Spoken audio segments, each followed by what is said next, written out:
And everything is on right now. I know it's been a hot minute, folks, but there really hasn't been much pay-per-view action since No Mercy for WWE. If you want to go to AEW, that's this year's All Out. Don't worry, this month's going to be hectic as hell. I can assure you of that right now. As a matter of fact, if I go look at the list of events, this weekend we've got that. Next weekend we've got Wrestle Dream. And then the very last weekend is friggin' Halloween Havoc. And don't think I've forgotten about Crown Jewel. No, no, no. But we'll be in November very early by then. So let's focus on what's in front of us right now, which is Bad Blood, a pay-per-view that basically should have been back sooner. Hint, hint, 2017, when Roman Reigns tried to murder Braun Strowman on national television, but that's beside the point. Anyways, no, in reality, it's shocking actually that Bad Blood, despite being a more prominent pay-per-view during the Ruthless Aggression era and early in the Attitude Era, it's kind of shocking that there haven't really been that many events in it. But this one here is kind of special because it's the 27-year anniversary of the first event, which featured the first Hell in a Cell match. And it will be the first Bad Blood to have wrestlers from both Raw and SmackDown after the Raw exclusive '04 and '03 events. Fun fact, the '03 event itself, I'm pretty sure, took place in my neck of the woods, and I may have been the last one to be hosted, the last WWE event to be hosted in the Compaq Center in Houston. Well, that's what it was at the time, previously known as the Summit, and well, now is the central campus of Lakewood Church, but that's not here or there. Anyways, so yeah. Also, it's the first Bad Blood to air on live streaming platforms. For some reason, the women's tag champs, the Buff Baddies, Bianca Belair and Jade Cargill, are going to host.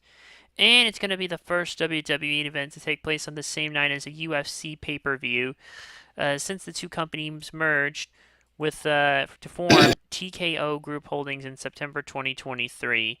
So as a result, it's going to air a bit earlier than expected to avoid counter-programming with UFC 307, which is that's taking all the way in Salt Lake City, but ooh, excuse me there.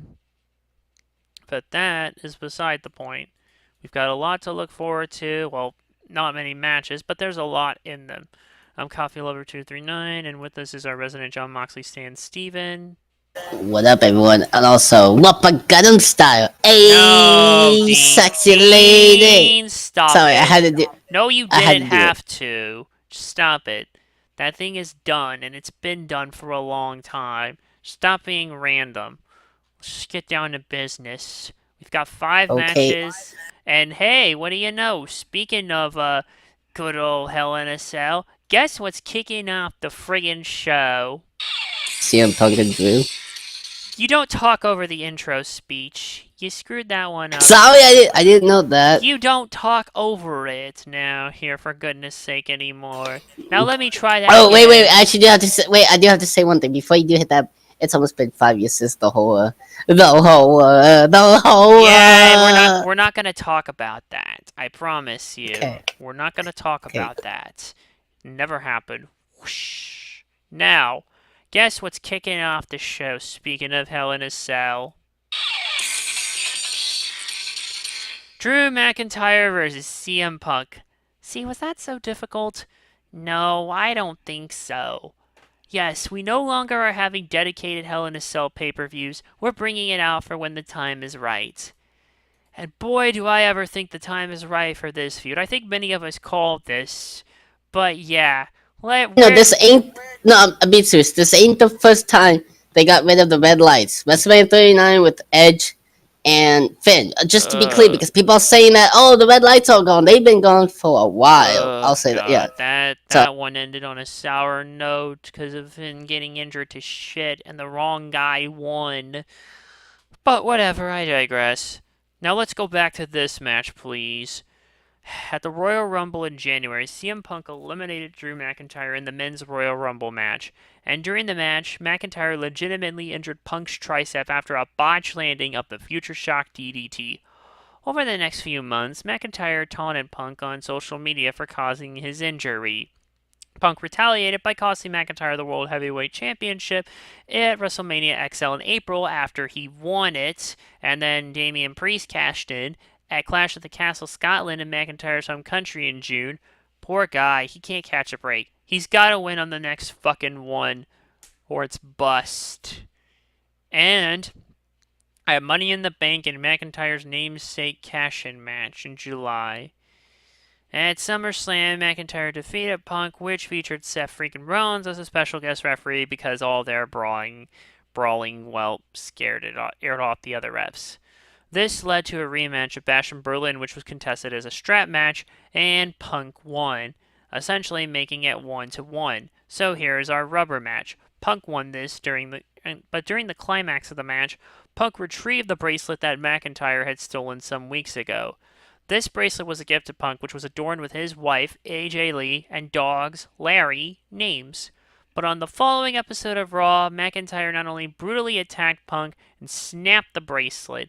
Like, geez, dude, you should have just gave it to AJ so she could keep it safe. What's he gonna do? Another home invasion angle? Gee, like we haven't seen that before. In fact, didn't we have one this year when AJ Styles and LA Knight were feuding?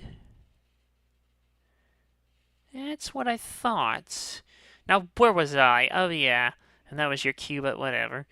Next episode, McIntyre claimed the end of Punk's career only for Raw General Manager Adam Pearce to inform McIntyre that he would be facing Punk in a Hell in a Cell match at Bad Blood.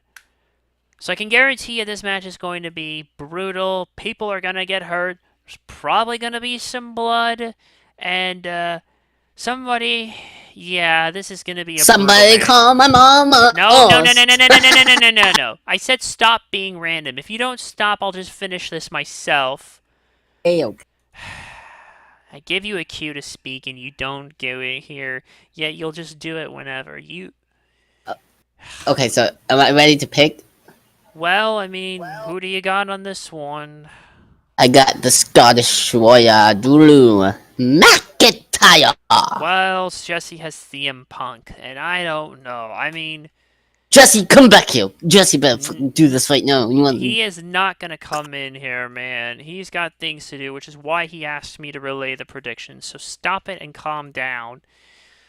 Jeez, I don't know. I mean, this is kind of a tough one. I mean, this could go either way, and with this being the rubber match, I mean, who do you really choose? Shit, I don't know. Hmm. Now, if I had to pick one, I think it's time Punk gets his proper revenge here, wins the rubber match and stuff, and the feud, and then he can go on to getting back to where he should have been before everything completely and utterly went to shit because of that injury. Yeah, Drew, you prayed for that, and now it's coming back to bite you in the ass, my friend. Now let's go to everything else that's gonna feel like child's play in comparison.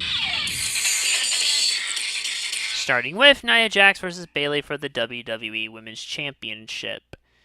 It's here. At King and Queen of the Ring in May, SmackDown's Nia Jax won the Queen of the Ring tournament, earning a match for her brand's WWE Women's Championship at SummerSlam, where she defeated Bayley to win the title after interference from her ally, Tiffany Stratton. On the August 30th episode of SmackDown, Stratton interfered in Jax's title defense, but Stratton was impeded by a returning Bayley. On the September 13th episode, Jax stated that SmackDown General Manager Nick Aldis informed her that she would defend her title at Bad Blood. Bayley appeared and stated she wanted a rematch, but Naomi came out and declared she wanted a title match. So Jax then proposed a tag match with herself and Stratton against Bayley and Naomi for the following week with two stipulations. If Bayley and Naomi won, the woman who scored the pinfall would face Jax for the title at Bad Blood. And if Jax and Stratton won, the woman who was pinned would be forced to leave the SmackDown brand. So Bayley and Naomi accepted. But then on September 20th, Nick Aldis decided, gee, why don't we make this a tornado tag match? And on SmackDown that night, Bayley and Naomi were declared co-winners as they simultaneously pinned Nia Jax. all this scheduled a match between the two ladies, and to see for the following week to see who would face Jax at Bad Blood, and Bailey won, so here we are. I mean, there's Yeah. really not much to this one. It's just as much of the same, really, at the Mm. end of the day here. I mean, it seems like a pretty atypical feud, but I mean, they can't all be fiercely driven, you know. And then you have one impeding factor in Tiffany Stratton, who still has her money in the bank. So there's a lot of possibilities that open up from this here, but whether they do, like, either Jax can retain, but Stratton turns, Bailey can retain, or Bailey can win, then Stratton cashes in, or both can get DQ'd somehow, some other screwy finish. Stratton Ooh. goes in, takes advantage, bada bing, bada bang, bada boom. Real So, skies in the room. How you do? no, no, no, no, no, don't ever. I said bada bing, You bada said, bang, bada boom, not bada oh, boom by itself. Dean, are you even. Do you just shoot first? What did I tell you, man? hey, you know what to say? I don't miss. Oh, really? Yep. That's what I all say nowadays, you know? No. No, I don't know where you heard that. From Jesse, easy. Duh. I thought he told you that already. No. No, just whatever. Just stop. You don't need to start off Fine, everything. I will give you a turn when I gave you a fine. cue. I'm just having fun. That's all. Dean, just just pick somebody. Okay, unfortunately, I have to go with Jax winning here. Hmm. Well, that's the thing here, because Jesse's going with Bailey, but Tiffany Stratton will cash in afterwards. And yeah, as for me, shit, I don't know. I couldn't really care, honestly. There's just not much here to go off of, so I'm just gonna go with Nia Jax, honestly. It seems to be the safe choice. So let's go up here. Oh, here's some personal shit for you. Damian Priest versus Finn Balor. Boy, and one, two. Oh boy! Don't do that, please. You do not need to do that every time I say that. Sorry, sorry. I'm Just hyper. stop I'm, it. I'm just hyper. I'm hyper. Dean, well, if you're hype, well, stop it. Where is it? Get So, some help. hey, Dean, okay, seriously, that's really annoying. Just stop, man. Genuinely, please. Okay, I'm fine. serious. Okay, Okay, we're just so, having fun. That's all. well, let me do it here in a way that doesn't have a SummerSlam. This year, Damian Priest lost the World Heavyweight Championship match after he was betrayed by his fellow stablemate Finn Balor. So Balor subsequently excommunicated him from the group. And so a mixed tag match between the Terror Twins, which no, not the Tibbles from Arthur in this instance, although that's a very appropriate name for them. No, in this case, Priest and Rhea Ripley and Judgment Day, Mysterio Morgan occurred at Bash in Berlin, and the Terror Twins won, and Ripley probably did a sexy pin on Stupid Sexy Liv Morgan, but despite the interference from the rest I of thought. Judgment Day. I really thought you were gonna say sexy red for a second. I really thought you were What? gonna say sexy red. What? I What? thought you were gonna say sexy red. Who I'm the not hell gonna is lie. sexy? What is that? On NXT, Shawn Michaels, sexy red. No, no, don't say any more, please. You said more than enough. This is despite the rest of the interference from Judgment Day. And bottom line, the ladies' feud spilled over here, and then Damian Priest and Jey Uso defeated Finn Balor and JD McDonough. And then Priest and Balor eventually got their match event. It's kind of hard to go through here because it's intertwined with the next match, which I'm pretty sure you can figure out what it is. I really don't think I need to tell you. So, yeah. Who you got, Diener? Um. Hmm. Let me think. Hold on. Uh. Wait, what match is this again? I'm It's sorry. I'm Damian just. Priest versus Finn Oh, that Balor. match. I forgot about that match. Not Come gonna on, lie. man. I was just talking about it. Damien.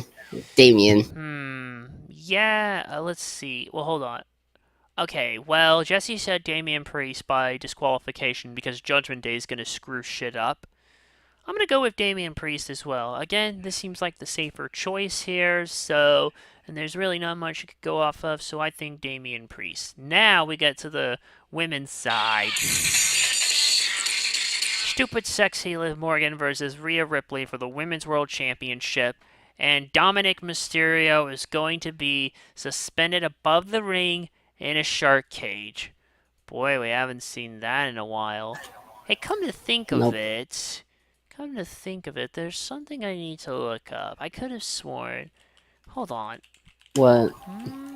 No, no, no. Just give me a second here. There's an old pay-per-view I need to look up because the pay-per-view that should have been dubbed Bad Blood. It, oh no, that didn't have a shark cage at all.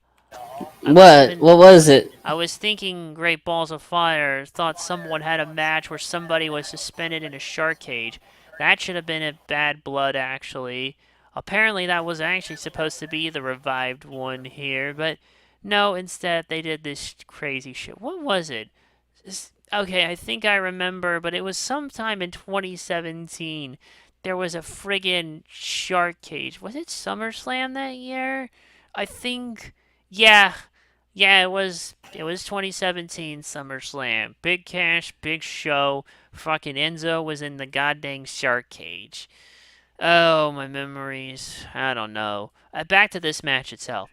So at SummerSlam, Liv Morgan defeated Rhea Ripley to retain the Women's World Championship after accidental interference from Ripley's on-screen love interest and Judgment Day stablemate, Dirty Dominic Mysterio, but Mysterio turned on Ripley and kissed Liv Morgan, ending their partnership. Hey, he can lie like his daddy, he could cheat like his daddy, and he could certainly I, steal like his daddy. I Yeah. lie, I cheat, I No, steal. I already said the fucking line. I already I said it, say it dude. too. I No, say it I too. say the shit here, man. Say the line, Bald. Get out of here with that shit. So You yeah, said it before. no, just I'm not going to. I'm not going to. Dean, you need to stop. Just can't we just have a normal talk about A this five. without you even Jesus Christ. Okay, so and because of Damian Priest's failure to retain the World Heavyweight Championship, both him and Rhea Ripley got excommunicated by Finn Balor because Finn Balor betrayed Priest. And the faction now consists of Balor, Mysterio, Morgan, JD McDonough, and Carlito. He's no longer an associate with the group, he's now an official member. And we don't even know why he's there. So, like I said, the Terror Twins had their mixed tag match against the Judgment Day at Bash in Berlin, and we know what happened. But on the following episode of Raw, Morgan attacked Ripley and injured her leg, and we know what the guys did, or at least Priest and Jey Uso. The following week, it was announced that Morgan would defend her championship against Ripley in a rematch at Bad Blood. Well, Priest and Balor, yeah, they had their thing. And on the September 23rd episode, it was announced Mysterio would be locked in a shark cage and suspended above the ring during Ripley and Morgan's match. I mean, come on. You know there's still going to be some shit that happens. I mean, think about it. Remember at Royal Rumble 2017 when Jericho was suspended in a shark cage only to give Kevin Owens some brass knuckles or something? Not to mention as well, Enzo managed to fucking slide out of the cage in 2017 at SummerSlam only to get a big boot to the face for his troubles. I wonder what shenanigans there's going to be, because you know there's going to be some shenanigans. It's Dom. It's the real son of Eddie. Good grief, man. I don't know. Ugh. It's all spilling over. Some crazy, crazy shit. So, yeah. Dean, I probably know what you want to have happen, but I have a feeling that's not gonna happen right here. So, just say who you think's gonna win and leave it at that. Dean, it's your turn. What the hell? Are you there? Hello, Lolo. What the fuck? Excuse me, please. Diener, are you there? Did he step away? Ah, shit.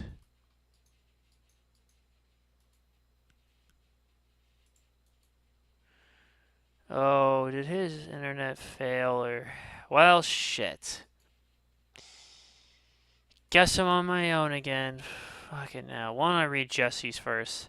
So, he's predicting that Liv Morgan will retain due to interference, which the shark cage is supposed to prevent said interference, but no. He thinks that Raquel Rodriguez is gonna return, but oh, wait, is this call even detecting? I don't think it's detecting my audio. Shit. My switch is on. Oh, I think we may be having. Hold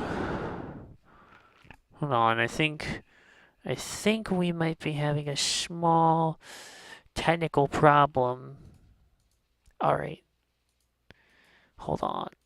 All right. All right. There. That's weird. Or wait a minute. I thought that fixed it. Ugh, I don't know what's going on. Fuck it. We gotta finish this. So yeah, Raquel returns and somehow joins Judgment Day, because that makes sense, right? No, I don't think so. Yeah, I'm just gonna go with Liv Morgan. I know Ripley wants the title back, but damn it, they are gonna milk this shit for all it's worth, because that's what WWE does best. They milk it. And speaking of milk, it's a miracle they managed to milk everything out of the Bloodline saga. Oh, fuck, he went offline. I think he had some internet issues. Finally, we got the Bloodline saga here. Cody Rhodes and Roman Reigns versus the Bloodline. Solo Sikoa and Jacob Fatu with the Tongans. Tama and Tongaloa. With the Tongans. Tama and Tongaloa. Night 2 of WrestleMania XL in April. Cody Rhodes defeated Roman Reigns to win the undisputed WWE Championship in a Bloodline Rules match and ended Reigns' historic title reign at 1,316 days. 316. And after the event, Reigns took an extended hiatus while Solo Sikoa appointed himself as the new leader of the Bloodline, removing Jimmy Uso and the manager Paul Heyman. Oh, Dean, you're back. Did you have an internet problem? No, something. It wouldn't let me talk. I thought something was up on my end. Oh, who do you have for Morgan and Rhea Ripley? Via. All right, yeah. I know Yeah. you want Rhea to win. Trust me, we all want her to win, but I have a feeling that's not going to happen. So now, where was I? Oh yeah, Bloodline. Cody Rhodes and Roman versus the Bloodline. So, yeah, Solo took himself and took out Jimmy Uso and Paul Heyman from the group and added Tama Tonga, Tonga Loa, and Jacob Fatu, man. Sikoa also began referring to himself as the new tribal chief of the group. Rhodes subsequently began a rivalry with this new iteration of the Bloodline. And at SummerSlam, Rhodes defeated Sikoa in a Bloodline rules match to retain the title after interference from a returning Reigns. On the September 13th episode of SmackDown, Rhodes successfully defended the title against Solo Sikoa once again in a steel cage match. Following the match, Rhodes was attacked by the Bloodline, which prompted Reigns to come out and assist Rhodes. Yeah, need I remind you, SummerSlam was the first time Reigns had appeared since his loss at Mania. Anyways, later that night, Sikoa proposed a tag match with himself and Fatu against Rhodes and Reigns at Bad Blood. Rhodes initially declined, stating his feud with the Bloodline was over, and later Reigns addressed the fans, stating he did not need Rhodes' help as it was family business. But Rhodes appeared, teased a title rematch between himself and Reigns, but both were ambushed by the Bloodline because that's what they do. So Rhodes and Reigns reluctantly signed the contract to make this match official. I know what you're thinking. Why aren't we defending the title here? Why are we not defending the undisputed championship in Cody's, or at least Bill is from his home state? He was born in Charlotte, North Carolina, believe it or not, but Bill from Atlanta, Georgia. So I know what you're thinking here. Why why are we not doing that when it should be here and everything? Well, because right now the bloodline, this new iteration, have been wreaking havoc for far too long. And now that the one true tribal chief is back, the original tribal chief, now things are about to heat up even more. And they're going to heat up even more when more and more members come in. Assumably, we're still waiting for Jimmy Uso to return. Hopefully, Paul Heyman will be back and realign himself with the original tribal chief. Not to mention, Jey Uso could possibly get involved in the mix, assuming this current IC title reign of his doesn't last particularly long, or he goes back to SmackDown in some kind of trade. I don't know. And then you have determining factors.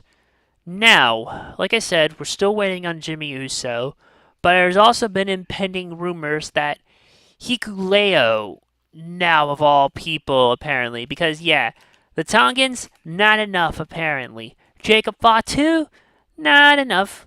Let's go ahead and get Tama Tonga's brother and Tonga Loa's a cousin slash adoptive brother, Hikuleo, in here, because shit, the more Tongans, the more merrier. It's not like there's any more of the Anawai family to go around, am I right? Ugh, whatever. I mean, beyond that, right now, it should be pretty.